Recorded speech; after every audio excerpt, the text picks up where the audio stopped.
राधे राधे आप सभी को श्री गणेश चतुर्थी की पौराणिक कथा। विनायक चतुर्थी की कथा। श्री गणेश चतुर्थी व्रत की पौराणिक कथा के अनुसार एक बार भगवान शिव तथा माता पार्वती नर्मदा नदी के किनारे बैठे थे। वहाँ माता पार्वती ने भगवान शिव के समय व्यतीत करने के लिए चौपड़ खेलने को कहा।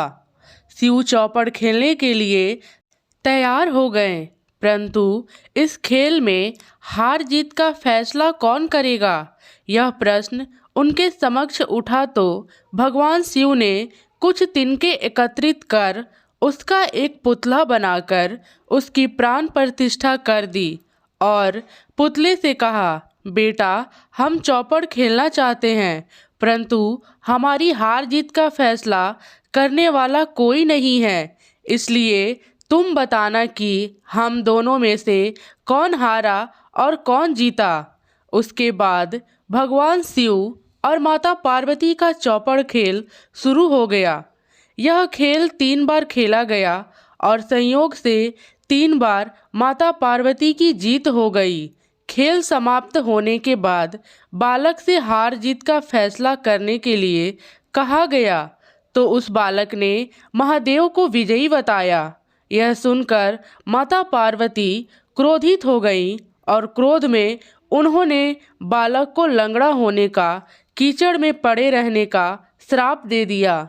बालक ने माता पार्वती से माफ़ी मांगी और कहा कि यह मुझसे अज्ञानतावश ऐसा हुआ है, मैंने किसी द्वेष भाव से ऐसा नहीं किया है।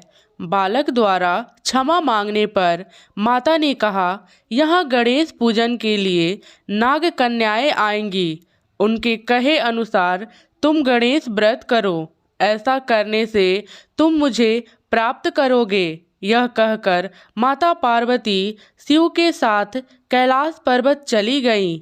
1 वर्ष बाद उस स्थान पर नाग कन्याएं आईं।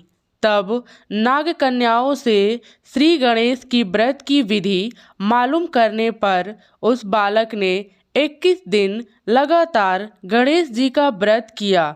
उसकी श्रद्धा से गणेश जी प्रसन्न हुए। उन्होंने बालक को मनवांछित फल मांगने को कहा।